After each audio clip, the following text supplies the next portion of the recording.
দেখছেন স্কাই বার্তা নিউজ। খবর আপনাদের দেখাবো আমরা।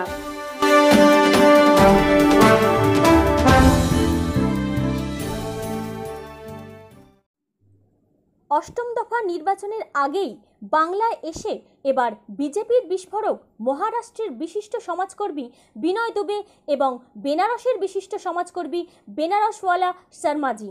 প্রসঙ্গত, গত বছর লকডাউনের মাঝে মহারাষ্ট্রের বান্দ্রা স্টেশনের কাছে কয়েক হাজার পরিযায়ী শ্রমিকের সাথে পুলিশের সংঘর্ষ হয়।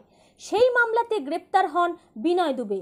এদিন তারা হুগলির চাপদানি এলাকায় একটি ইফতার পার্টিতে এসে সংবাদ মাধ্যমের মুখোমুখি হয় প্রধানমন্ত্রী, স্বরাষ্ট্রমন্ত্রী এবং কেন্দ্রীয় সরকারের বিরুদ্ধে তোপ দাগেন।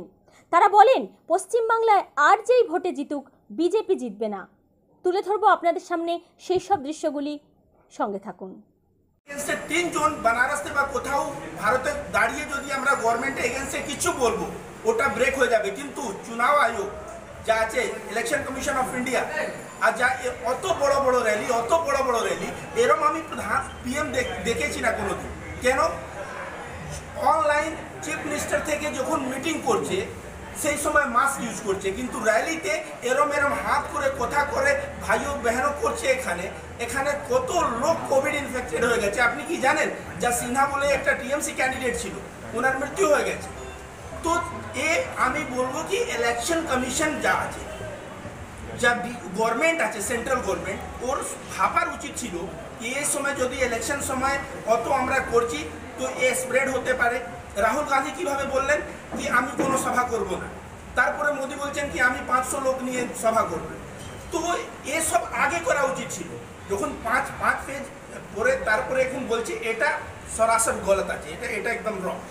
তো আমি এর এগেনস্ট আমি বলছি সেন্ট্রাল গভর্নমেন্ট যা নাগরিকগুলো আমরা ভোট দিয়ে ওদেরকে এনেছি, ওরা কেন এনেছি? সব থেকে বেশি জরুরি কি আমাদের জান। যদি আমরা জীবিত থাকি তবে তো বেঙ্গল আছে, তবে তো দেশ আছে, তবে তো ভাই বোন গাঁও, তবে তো। কিন্তু যদি আমরাই মরে যাই, এরা সত্তাতে আসার জন্য আমাদেরকে জানটাকেই এরা বলছে কি আমাদের জানটা ইম্পর্টেন্ট না আপনি বুঝেন। তো এদেরকে যা নৈতিকতা আছে, অত ইথিক্যাল আছে, এদেরকে ভাবার দরকার ছিল এই সময় কি হতে পারে। আর এটা আমি ডেট এগেন্স্ট আমি বলছি কি এটা সেন্ট্রাল গভর্নমেন্ট অ্যান্ড চুনাव আয়োগ আজ যা মহারাষ্ট্র যে মাদ্রাস কোর্ট বলেছে ও ভালোই বলেছে।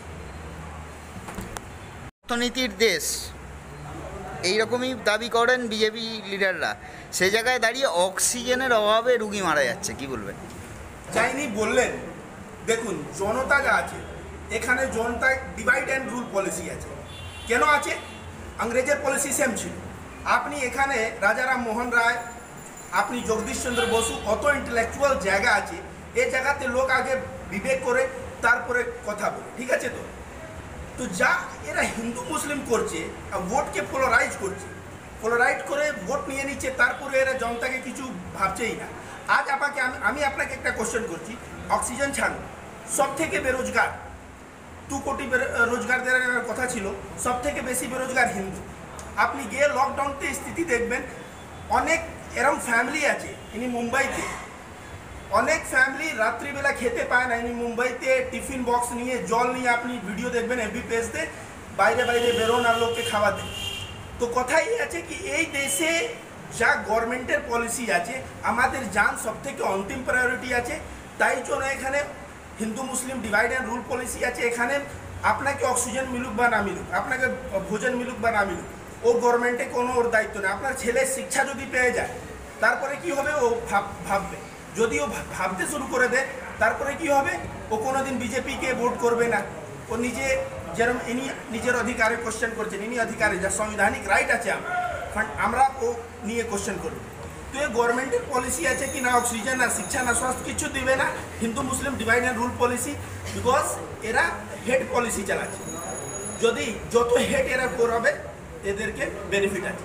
কালকে আমরা কলকাতায় গেছিলাম, সেই সময় একজন ভালো মানুষ ছিল, 400 টিফিন দিয়েছিল। উনি বললেন কি মসজিদ কাছে এসে জয় শ্রীরাম নারা করছিল, কোনো ব্যাপার না, ভারত মাতা জয় করছিল, কোনো ব্যাপার না, কিন্তু লাস্টে আমরা কিছু রিয়েক্ট করলাম না, তারপরে আমাদেরকে এরম করছে। আমাদের কিছু ইয়াং ছেলে মিলে বিধায়ক ক্যান্ডিডেট ছিল ওখানকার, ওকে আমরা পিটে দিলাম। 2 ঘন্টা পরে এখানে হিন্দু এরিয়াতে ওরা মাইকে গিয়ে বলছে কি দেখুন আমাকে ওখানে মেরেছে। কেন এরা কি করছে? মুসলিম এরিয়াতে এরা ওদেরকে চিড়াবার চেষ্টা করছে, আর মুসলিম যখন রিয়েক্ট করছে ও রিয়েকশনটাকে হিন্দুকে জালে নিজে জালে ফাঁসিয়ে আর ভোটটা নিয়ে তারপরে হিন্দুকে বেরোজগার রাখবে, অক্সিজেন দিবে না, কিছু না, এরাই পলিসি। আর যখন জনতা, বঙ্গালের জনতা বা পুরো দেশের জনতা যখন পর্যন্ত এ ভাববে না কি আমি ভোট দিচ্ছি, আমার জানটা ইম্পর্টেন্ট, এডুকেশন ইম্পর্টেন্ট, তবেই কিছু হতে পারে। এরকম হিন্দু মুসলিম করলে কিছু হবে না, কোনোদিন কিছু হবে না। पिछले साल आपको अरेस्ट किया गया था और आपके ऊपर चार्ज है देशद्रोहिता का, इसको लेकर आप क्या बोलेंगे? देखिए, देशद्रोहिता का अभी तक तो ऐसा कोई आरोप नहीं लगा है, फिर भी केसेस बहुत हैं। हर राज्य में 2 से 5 केसेस हैं, चाहे गुजरात हो, चाहे उत्तर प्रदेश हो, चाहे महाराष्ट्र हो, हर जगह, दिल्ली हो, हरियाणा हो। लेकिन ये केसेस लग क्यों रहे हैं? क्योंकि मैं जगह जगह जाके भारतीय जनता पार्टी के मुंह पे जो नक्शा उन्होंने पहना हुआ है कि हम देश चलाएंगे, वो नक्शा मैं खींच के उनकी जो औकात है उसको निकाल के दुनिया को दिखाता हूँ कि देखो ये जो आदमी है ये देश को तोड़ने और आग लगाने के लिए आया है। ये मेरा सबसे बड़ा गुनाह होता है कि मैं उनकी हकीकत जो है, उन्होंने अंदर कौन से कलर की चड्डी पहनी है ना, वो खोल के फाड़ के निकालता हूँ। इसकी वजह से मुझ पर FIR है। आप देशद्रोही बोल सकते हैं, मुझे गर्व होगा इस जैसे प्रधानमंत्री की अगर धज्जियाँ उड़ाकर जेल जाना पड़े और रासुका जैसे मामले में जाना पड़े, चाहे देशद्रोही जैसे मामले में जाना पड़े, तो मैं सबसे बड़ा देशद्रोही बनने को तैयार हूँ। इन जैसे दलाल और भड़वे जैसे लोग जब सत्ता में आएंगे, इनके पिछवाड़े लात मारता रहूँगा और जेल जाता रहूँगा। बीजेपी का आदमी लोग का कंप्लेन है कि आपके पीछे पाकिस्तान का पैसा खेलता है, क्या बोलेंगे? देखिए, पाकिस्तान का पैसा है ऐसा उनके बीजेपी कार्यकर्ताओं का कहना है। सबसे बड़ा दुर्भाग्य, इसका मतलब नरेंद्र मोदी और अमित शाह की औकात नहीं है। एक विनय दुबे नाम का लड़का महाराष्ट्र मुंबई में बैठ के, भारत में बैठ के पाकिस्तान के पैसे से भारतीय जनता पार्टी की धज्जियाँ उड़ाता है। और अमित शाह जो इतना कड़क तड़ीपार गृह मंत्री होकर भी उसके पास पुलिस प्रशासन, पूरे देश की प्रशासन उसके पास है, उसके बाद भी ये लोग करने दे रहे हैं। मैं दावे के साथ चैलेंज करता हूँ, अगर किसी की भारतीय जनता पार्टी की माँ ने अगर अपने बच्चे को दूध पिलाया होगा, अगर ये सही में एक बाप के औलाद होंगे तो बिठाएं मुझ पे इंक्वायरी, डालें मुझ पे इनकम टैक्स का रेट, CBI, EBI सब जो करना है कर ले। अगर एक ढेला भी अगर निकल गया, पाकिस्तान का छोड़ दीजिए, कांग्रेस का, TMC का, शिवसेना का, राष्ट्रवादी का, समाजवादी का, मायावती का, लालू प्रसाद यादव का, नीतीश बाबू का, चाहे किसी भी बाबू का अगर 1 रुपया भी मुझ पे निकल गया ना, किसी भी जगह पे फांसी पे लड़ने के लिए तैयार हूँ। किसी भी चौक पे बुलाइएगा, जूता खा लूँगा। मैं प्रधानमंत्री नहीं हूँ जो बोल दे कि मैं अगर 50 दिन में ये नोटबंदी ठीक कर लिया तो किसी भी मुझे चौराहे पे बुला दीजिएगा, जूता मार दीजिएगा। मैं वो सब फेंकने वाला नहीं हूँ। जो बोलता हूँ छाती ठोक के बोलता हूँ और करता हूँ। रोहित वेमुला के सुसाइड को लेके आपका मत क्या है? देखिए, आत्महत्या किसी भी दिक्कत का या प्रश्न का सवाल हल नहीं है। आपको लड़ना पड़ेगा। आप इस तरह से हिम्मत हार गए, मेरे हिसाब से सबसे बड़ा कायर वही होता है जो आत्महत्या जैसा कदम उठाता है। मैं निवेदन करूंगा देश के तमाम युवाओं से। मैं महाराष्ट्र से आता हूं, उस महाराष्ट्र से जो छत्रपति शिवाजी महाराज का एक उदाहरण सेट करता है पूरे देश के अंदर। मैं उन तमाम लोगों से कहना चाहता हूं कि अगर आप सही में आत्महत्या करने का सोच लिए हैं, मतलब आपने तय कर लिया है कि जैसे किसान है, किसान अगर आत्महत्या करने का सोच ही लिया है कि नहीं मैं आज मरूंगा ही, तो मैं उससे किसान से कहना चाहता हूं कि सबसे पहले उस आदमी की हत्या कर देना जाकर जिसकी वजह से आप मरने जा रहे हो। वैसे भी तो मर ही रहे हो ना, तो कम से कम अपना प्रॉब्लम सॉल्व करते जाना। ये महाराष्ट्र का पैटर्न है, ये महाराष्ट्र का हिसाब होता है। और आत्महत्या करना किसी भी चीज़ की सल्यूशन नहीं है। आज संविधान है, बाबा साहब आम्बेडकर है, जो अपने आप से हार जाता है वही इस तरह का कृत्य लेता है। और उन तमाम, अभी सबसे बड़ा डरपोक तो अभी हमारा बॉलीवुड एक्टर निकला था सुशांत सिंह। लास्ट कितने ही महीनों तक उसकी न्यूज़ चली है। बताइए, जो आदमी अपने से मर गया, पुलिस इंक्वायरी में कहीं कुछ नहीं निकला, बिहार पुलिस ने इंक्वायरी कुछ नहीं किया, कुछ नहीं निकला, लेकिन हमारे 200 किसान मर गए, उसके बारे में कोई बोलने वाला नहीं है। तो इस तरह की जो माहौल है कहीं ना कहीं देश को पीछे ले जा रही है। आगे ले जाने का सवाल नहीं, ये सबसे बड़ा कृत्य है, उसकी निंदा होनी चाहिए। राम मंदिर को लेके आपका मत क्या है? देखिए, भव्य राम मंदिर बनना चाहिए, मैं उसका समर्थन करता हूँ, क्योंकि कोर्ट का आदेश है। भले हमारे उस जज को राज्यसभा भेज दिया गया, वो अलग बात है, लेकिन अगर आज की तारीख में राम मंदिर बन रहा है तो उसका स्वागत होना चाहिए। दूसरा, आज जो लाशें उत्तर प्रदेश, चाहे दिल्ली, चाहे दूसरे राज्यों में गिर रही हैं ऑक्सीजन के लिए, वेंटिलेटर के लिए, चाहे आपकी दवाइयों के लिए, कोविड के लिए, तो उसके लिए मैं मानता हूँ कि बीजेपी सरकार से हमने कभी नहीं मांगा था। मैं इस मामले में बीजेपी सरकार का समर्थन करता हूँ। कारण ये है कि हमने कभी भी उनसे दवाई और अस्पताल और शिक्षा नहीं मांगी। हमने मंदिर मांगी, तो आज अगर लाशें गिर रही है तो उसमें नरेंद्र मोदी का हाथ नहीं है, क्योंकि हमने कभी डिमांड ही नहीं किया कि हमें हॉस्पिटल दीजिए, हमने कभी मांगा ही नहीं कि हमको अच्छी शिक्षा का व्यवस्था करिए। हमने हमेशा मस्जिद और मस्जिद में लड़ते रहे। आज अगर लाशें गिर रही हैं तो उसके लिए भी नरेंद्र मोदी जिम्मेदार नहीं है। उसके लिए आम जनता, ये जो वीडियो देखने वाले लोग हैं, जो कभी जय श्री राम का नारा लगाएंगे, कभी पाकिस्तान का नारा लगाएंगे, ऐसे लोगों की वजह से आज ये जो लाशें गिर रही हैं वो सबसे बड़े हकदार हैं। कन्हैया कुमार के ऊपर आपके तरह ही देशद्रोही का चार्ज लगा है, उसके क्या मत है ये लेके? देखिए, चार्ज लगाने के लिए तो मैं भी कोई भी FIR करा सकता है, बट साबित होना चाहिए ना। आज सोचिए, नरेंद्र मोदी जी जब 2014 में प्रधानमंत्री बन रहे थे तो उन्होंने बोला कि हमारे पास लिस्ट है, शरद पवार के पास 4 लाख करोड़ रुपया, सोनिया गांधी के पास 5 लाख करोड़ रुपया, रॉबर्ट वाड्रा के पास 3 लाख करोड़ रुपया। आज तक किसी की गिरफ्तारी हुई है क्या?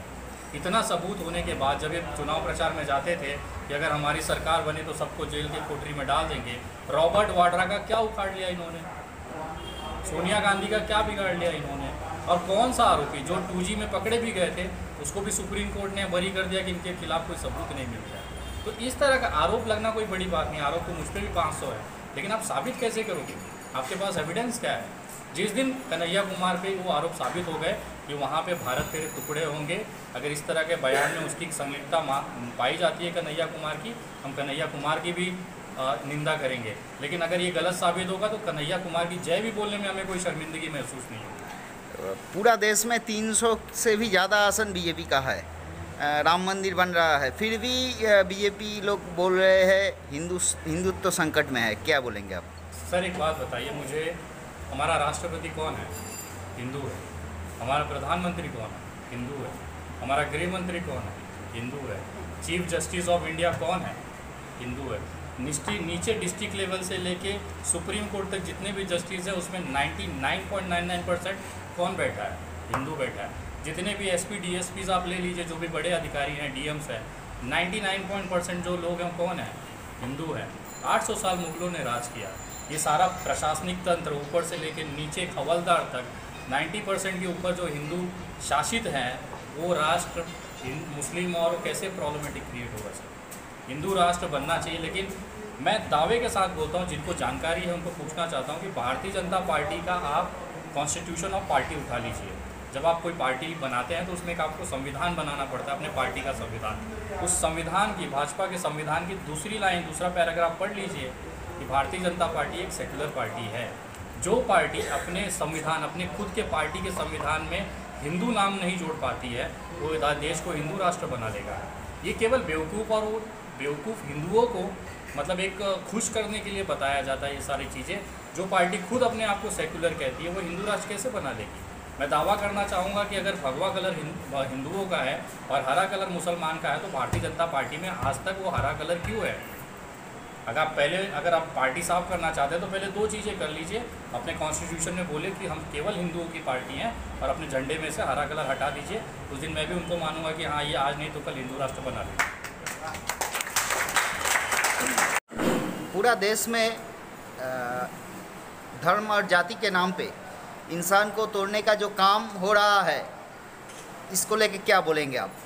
देखिए, पूरे देश के अंदर भारतीय जनता पार्टी धर्म और जाति और मजहब की राजनीति करती है। पूरे देश के अंदर नफरत का एक धंधा चल रहा है, दंगा का एक धंधा चल रहा है, जिसके खिलाफ आज हम लोगों ने, मैं उत्तर प्रदेश से प्रधानमंत्री नरेंद्र मोदी जी के संसदीय क्षेत्र से मैं निकल करके आपके बीच में आया हूँ। बनारस से मैं आया। हमारे साथी हैं, संघर्षों के साथी हैं विनय दुबे जी, ये मुंबई से आए। हम लोग बंगाल के अंदर क्यों आए हैं, सबसे पहले इस बात को मैं स्पष्ट करना चाहता हूँ, इस बात को मैं बताना चाहता हूँ। भारतीय जनता पार्टी जहाँ जहाँ है वहाँ सिर्फ और सिर्फ बहन बेटियों के बलात्कार हो रहे हैं, वहाँ दवाइयों की बड़ी अभाव है, वहाँ के जो जनप्रतिनिधि हैं, जो नेता हैं, वो ऑक्सीजन तक नहीं दे पा रहे हैं। वहाँ के बच्चे पढ़ाई के अलावा अब पढ़ाई को छोड़ करके जाति मजहब का दंगा लड़ रहे हैं, लड़ाई लड़ रहे हैं। यह देश बाबा भीमराव अंबेडकर साहब का है और इस देश के अंदर बाबा भीमराव अंबेडकर साहब का संविधान चलता है। हम अपने बंगाल के साथियों से ये कहने आए कि देश के अंदर कुछ फिरका परस्ती ताकतें जो मौका परस्ती के आधार पर हमारे देश के अस्मिता और एकता को तोड़ना चाहते, हिंदू और मुसलमान के नाम पर जो नफरत का बीज बोया जा रहा है, इसको आपको गहरे दिमाग से समझना होगा। इसको आपको ये समझना होगा कि हम हिंदू और मुसलमान बाद में हैं, पहले भारतीय हैं और इंडियन हैं। और बाबा भीमराव अंबेडकर साहब का जो सपने का भारत है, जो गांधी जी के सपने का भारत है, उसमें हिंदू मुस्लिम सिख ईसाई हम हैं आपस में भाई भाई।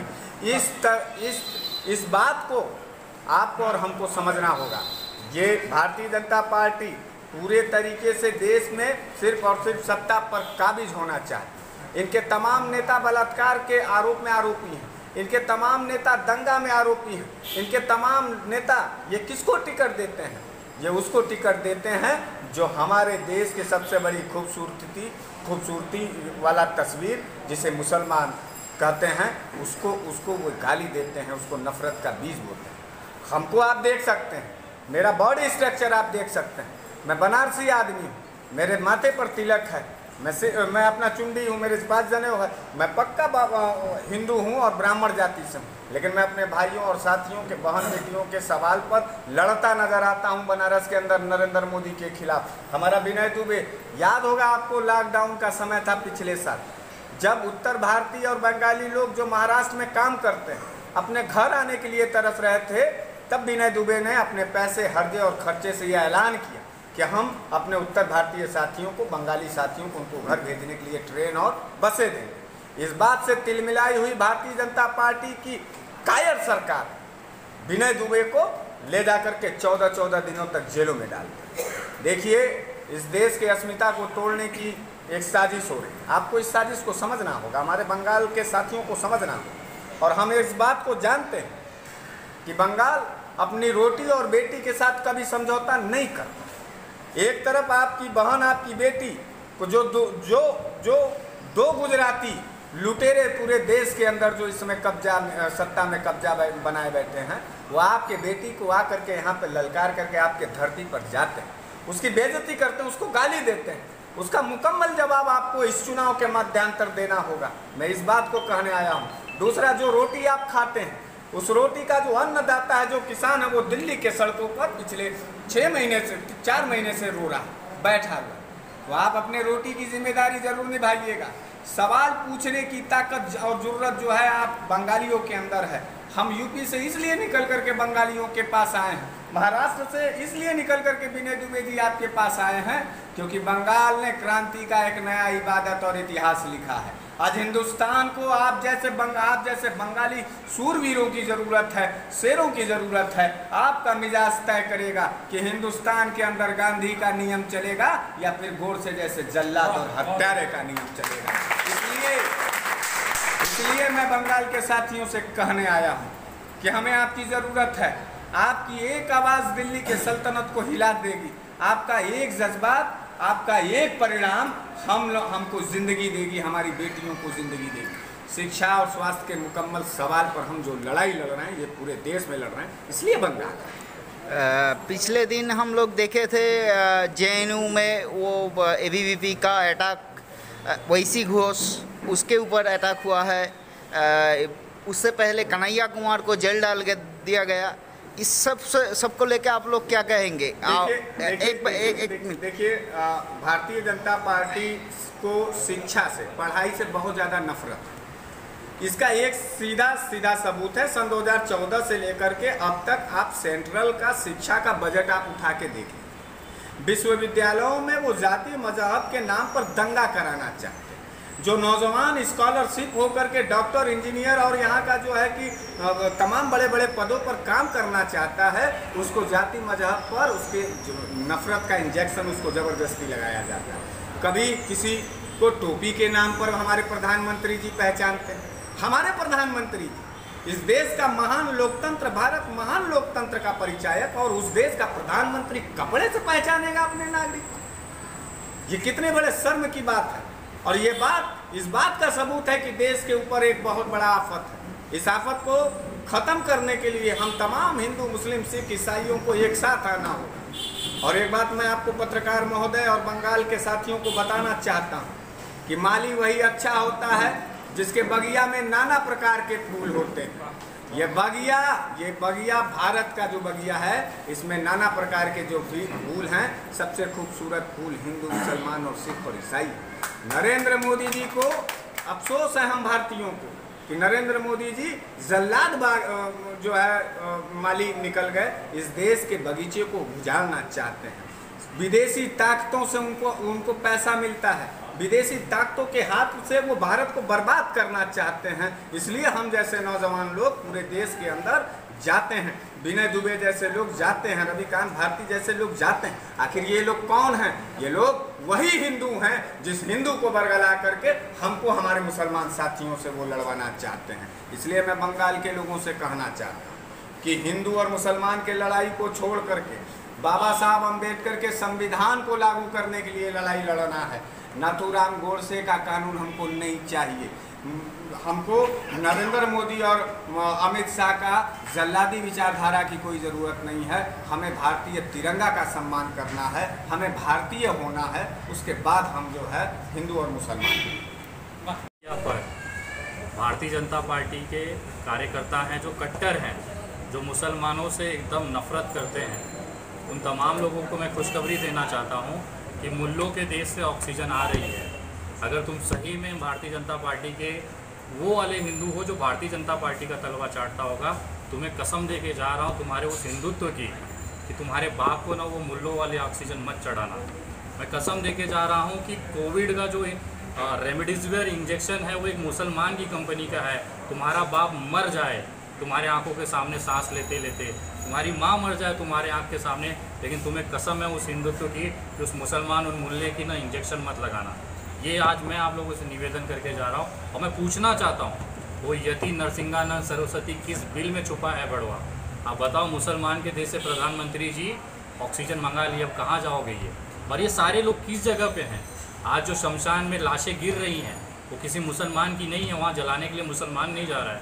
10-10 किलोमीटर की लाशों की लाइनें हैं। क्या आपने कहीं पर भी दिल्ली दंगा कराने वाला कपिल मिश्रा या सबसे बड़ी अपने आप को राष्ट्रभक्ति बोलने वाली वो रागिनी तिवारी, इसको कहीं देखा है क्या आप लोगों ने केला भी बांटते हुए? ये केवल और केवल दंगे करा सकते हैं। मैं उन तमाम लोगों से जो भारतीय जनता पार्टी को अपने आप को हिंदुत्व का चेहरा मानते हैं, उन तमाम लोगों को चैलेंज करता हूं कि अगर इनकी किसी ने फ़ोटो देखी होगी या वायरल की होगी किसी एक हिंदू को केला देते हुए, किसी एक हिंदू को कफन देते हुए, विनय दुबे अपना वीडियो बनाना और सरकार का विरोध करना छोड़ देगा। जिस दिन अगर ये साहब एक भी बंदे को, एक भी लाश को अगर ये कफन दे दें, कंधा दे दें, या किसी भी हिंदू को वहाँ पे जाके एक ऑक्सीजन या एक दवाई की स्लिप दे दें, मैं उस दिन से भारतीय जनता पार्टी का समर्थन करना चालू कर दूँगा। लेकिन अभी तक मेरी आंखें तरस गई कि जो हिंदुओं के लिए जान देने को तैयार थे, मुसलमानों के सर कलम करने को तैयार थे, मुसलमानों की खून की लदियाँ बहाने को तैयार थे, आज तक एक भी भड़वा और भोसड़ी वाला एक हिंदू को मदद करने के लिए आगे नहीं है।